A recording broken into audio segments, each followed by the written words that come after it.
Hi, this is Elizabeth Griffin, your indie author from South Philly, and today I'm recording from my home. I'm sitting on the floor in my dining room surrounded by my posters and my loving cat. Reason being, I'd like to have privacy. I want to talk about erotic romance writing, and I don't want outsiders to hear what I have to say. So here we are. I'm dressed in a mask and formal wear because it makes me feel good. It gives me an opportunity to dress up, and it emphasizes a point. As an erotic romance writer, you need to create a pen name. You need to create an identity that's separate from what you do on the outside world. As erotic romance writers, we need to protect ourselves and our identity because some people will assume that what we write is who we are, and it's a difference. It's not true.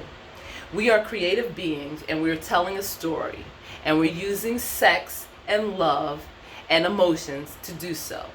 And some people will confuse what's on the paper with who we are, and we don't want that to happen. So to avoid complications, we create a pen name. And with this pen name, you will link all of your social media accounts. So your Instagram, your Twitter, your Facebook, whatever you deem necessary as far as social media to help you promote your writing, you will link that to your pen name. When you create a website, it will be linked to your pen name. So let's begin. Erotic romance novels are plot-driven stories that have lots and lots of hot, sensual, salacious sex. So that's what we're going to be writing.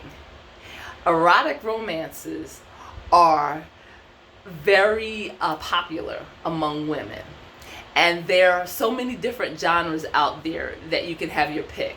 You can do dark romance, you can do suspenseful erotic romance, you can do historical, Regency, you can do just about anything. Alien romance, I've seen the gamut. Just go on Amazon and you will be amazed at what people write about. But it's all in fun, it's all in entertainment, and it all serves a purpose. And we love it. So, in order to write an erotic romance, you need a plot, lots of sex, but also a theme. And a theme is a reoccurring message that is seen in your book. And it can be presented in different ways with different characters, but you keep repeating the same subtle message. Also, in an erotic romance novel, you should have mood. The mood is like the feel of the book, the tone.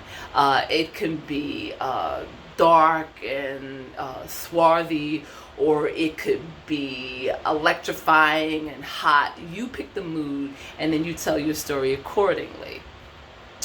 With the erotic romance novel, you need starring characters. It could be a male and a female, a hero or a heroine, or it could be some other combination. But those characters should be three-dimensional. They shouldn't be flat characters or one-side characters. They need to be multi-layered. So they need to have different aspects of themselves that are revealed throughout the story. And you can check out some of my future videos that will talk about the types of characters if you're not quite familiar with what I'm saying. But three-dimensional characters are important. They move your story along, they surprise your readers, and they just add so much to the storytelling. So as I said, there are different genres, and you pick the one that suits you. When you're writing a love scene, or a sex scene, or open door scene, there are certain things that you need to consider.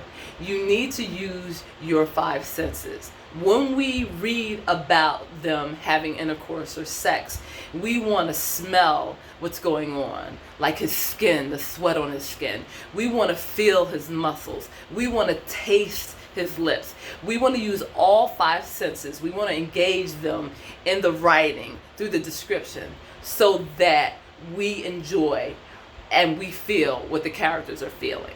So using the five senses as a way to tell a story, as a way to depict a love scene is very, very important.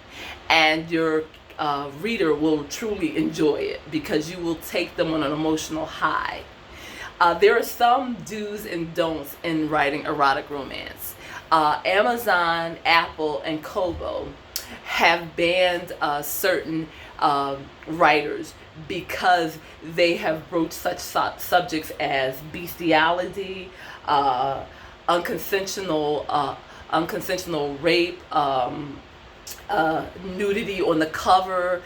You need to check out the guidelines so that you don't violate them, because once Amazon labels you, it is hard to remove that label.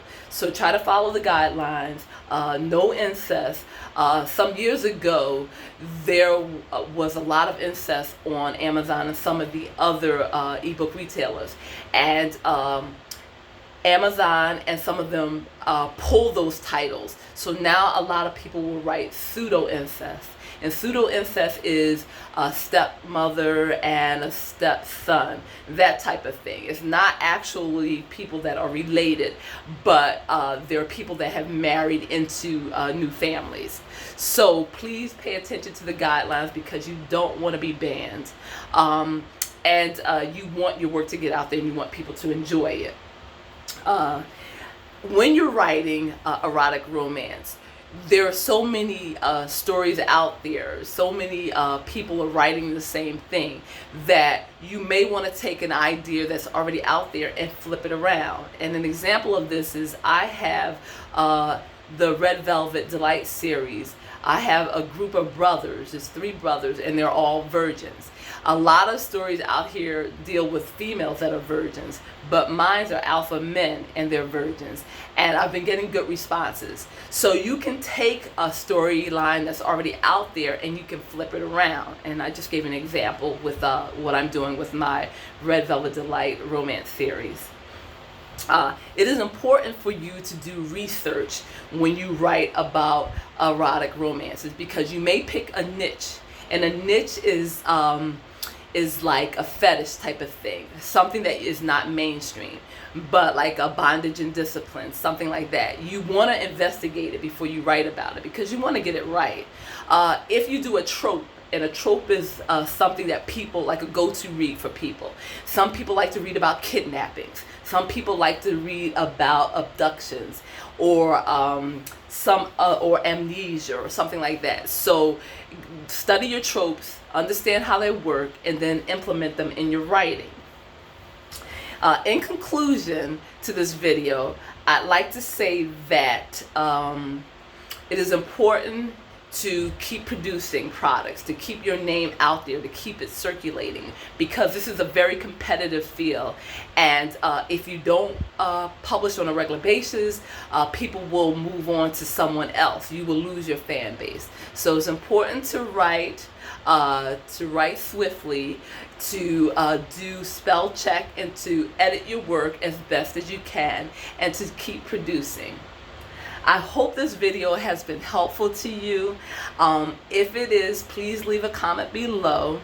Also, please support me and follow me on Facebook. You can check my description box under the video, and it will give you my contact information.